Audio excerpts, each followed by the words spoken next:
Hello everybody, welcome to my YouTube channel. My name is Danish Khan and you are watching DK Tutorial, right?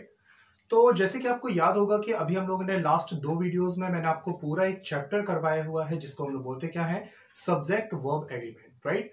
लेकिन देखो होता वही है कि हम लोगों ने सीख तो लिया है सारी चीजें, बट एग्जाम में जाने पर आपको किसी को क्वेश्चंस ने आपको वहां पे सिखाना नहीं होता है। एग्जाम में आपको करने होते हैं एरर डिटेक्शन, राइट?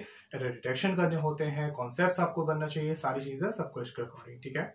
तो उसी चीज को कंप्लीट करने के लिए मैं आपके सामने लेकर आया हूं यहाँ पर ये सब्जेक्ट वर्ब एग्रीमेंट के एक्सरसाइज, और उसके बेस पर हम लोग आज ये जो भी मैंने आपको जो कुछ सिखाया था, आप खुद देखोगे कि वो आप लोगों ने कितने हद तक सीखा और कितने इजी आप लोग आज के बाद इस चैप्टर से रिलेटेड क्वेश्चंस को कर पाओगे, ठीक है? मैंने कोई बहुत ज्यादा क्वेश्चंस इसमें नहीं रखे हुए हैं, लेकिन पॉइंट टू पॉइंट जो मैंने आपको सिखाया था उसके अकॉर्डिंग हो जाएगा। और इस एक्सरसाइज के थ्रू आप लोग को कुछ एक मैं नई चीज भी सिखाऊंगा जो कि आपके लिए हमेशा के लिए हेल्पफुल हो जाएगी, राइट? लेकिन वीडियो स्टार्ट करने के पहले वही बार बार कहूंगा, राइट? सबसे पहले इसको लाइक कर देना, शेयर कर देना अपने फ्रेंड्स के साथ में, चैनल को सब्सक्राइब कर लेना, क्योंकि एक चैप्टर क्या आगे आने वाले बहुत सारे ऐसे चैप्टर्स हैं जो मैं यहाँ पे आपको करवाऊंगा और एक छोटे से छोटे कॉन्सेप्ट के साथ हर एक चीज आपको यहाँ पे सिखाऊंगा। बस मेरे साथ में जुड़े रहना, कंप्लीट हो जाएगा सब कुछ, ठीक है? स्टार्ट करते हैं। फर्स्ट क्वेश्चन में यहाँ पे आपको देखोगे बोला क्या जा रहा है, either my colleague or a peon are coming home with the material today. आपको याद होगा हमारी बात हुई थी कि either my colleague or a peon, यानी कि मैंने आपको बताया था कि जब भी कभी भी दो सब्जेक्ट्स को हम लोग यहाँ पे आइदर और के अकॉर्डिंग ऐड करते हैं, जब भी दो सब्जेक्ट को आइदर और के अकॉर्डिंग ऐड करते हैं तो verb always according to the second subject, verb always according to the second subject. What is second subject? A peon, यानी कि यहाँ पे सेकंड सब्जेक्ट क्या? आ प्यून, आ यानी कि सिंगल, और जब यहाँ पे प्यून सिंगल है तो जो वर्ब भी लगेगी वो भी कैसी आएगी? हमेशा single. What is single? It should never be are, it should be is, right? तो सेकंड क्वेश्चन में फर्स्ट में आपका इस पार्ट में एरर हो जाएगा। आई होप शायद आपको बात समझ में आ गई होगी, ठीक है ना?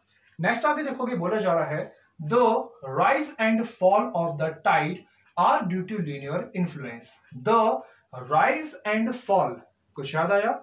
हम लोग ने पढ़ा हुआ था कुछ ऐसी चीजें हैं जो कि दो भले ही अलग कहने के लिए हैं, लेकिन बोलते हैं जब इसको हम लोग तो एक मानकर एक ही फ्रेज में, जैसे कि वही हमारी कहानी थी, घोड़ा गाड़ी, बैलगाड़ी, horse and carriage, rice and curry, bread and butter, bread and milk, कुछ वही तो कॉन्सेप्ट है।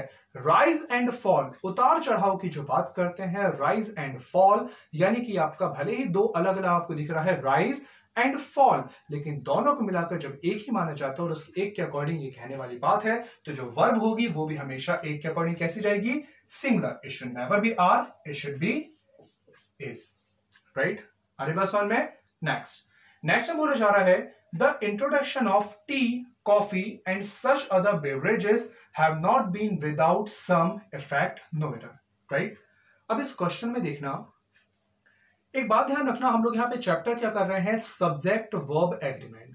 It means first we must have the ability to recognise what is the subject of the sentence and what is the verb of the sentence.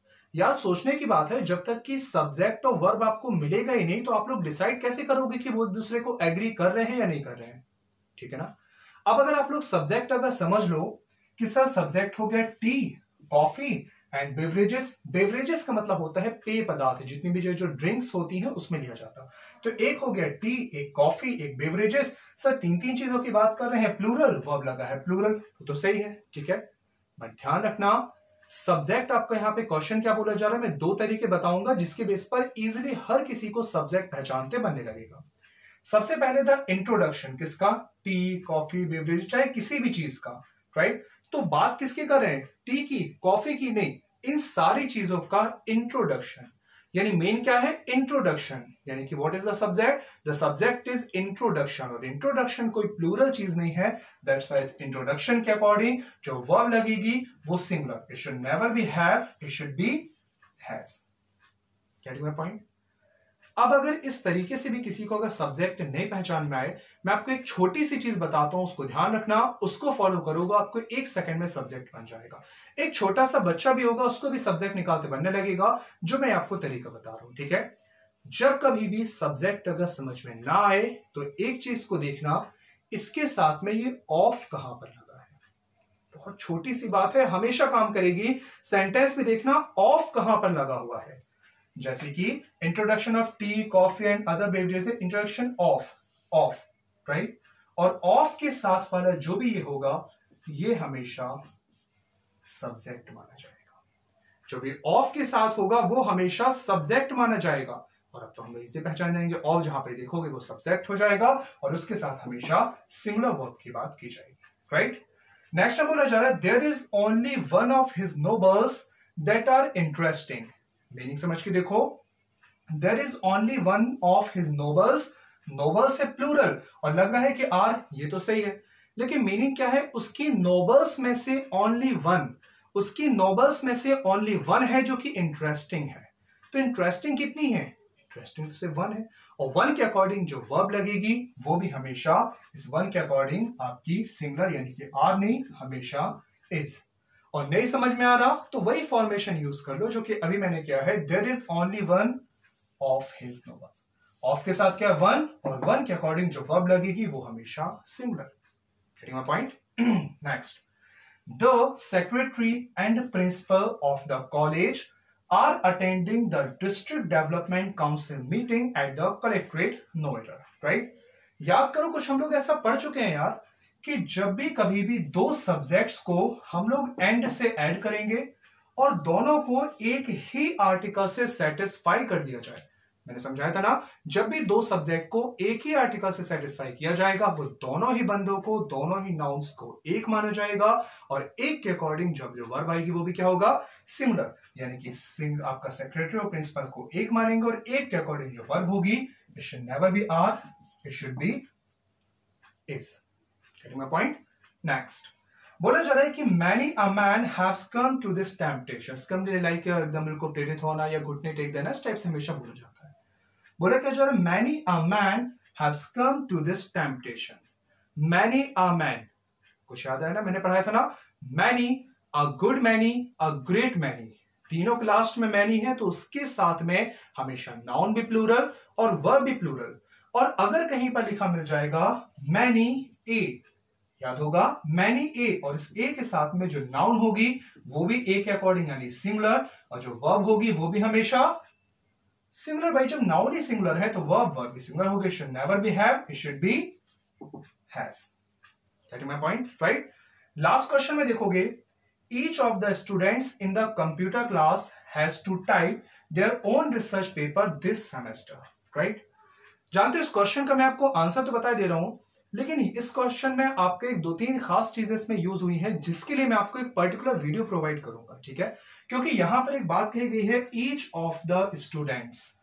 जानते हो ये ऐसा आपका concept है जिसके ऊपर बहुत से स्टूडेंट्स कई बार कंफ्यूज होते हैं, क्योंकि कई बार देखा जाता है कि कुछ जगह पर आपको ईच स्टूडेंट लिखा मिल जाता, ईच ऑफ द स्टूडेंट्स मिल जाता है, या फिर आइदर की बात की जाती है, नाइदर होता है, इसके साथ नाउन कैसी, वर्ब कैसी, काफी सारे इसमें कंफ्यूज हो जाते हैं। ध्यान रखना, मैं आपको एक वीडियो दूंगा, ज्यादा से ज्यादा 5 मिनट का वीडियो होगा, उसमें मैं आपको एक बार में each, either, neither, anyone, none, इन सारी चीजों को समझाऊंगा। मैं एक चार्ट बनाऊंगा, एक चार्ट से आपको ईच, एवरी, नाइदर वगैरह सारी चीजें, इसके साथ में नाउन कैसी, इसका वर्ब कैसा, सेंटेंस कैसा, सारा सब कुछ क्लियर हो जाएगा एक बार में, ठीक है? तो अभी मैं आपको इसका आंसर बता दे रहा हूं कि क्या होगा, उसके लिए मैं आपको जो वीडियो बनाऊंगा उसको अच्छे से देख लेना, सारी चीजें आपको यहीं से कंप्लीट हो जाएंगी। क्वेश्चन है, बोला जा रहा है कि each of the student in the computer class, right? Each of the students यानी कि स्टूडेंट्स में से ईच, हर एक, स्टूडेंट्स में से ईच, हर एक, स्टूडेंट्स में से ईच, हर एक, कई सारे स्टूडेंट्स में से हर एक की बात कर रहे हैं, एक, और एक के अकॉर्डिंग जो आगे वर्ब आएगी वो हैज यानी कि सिंगुलर, वो तो सही है।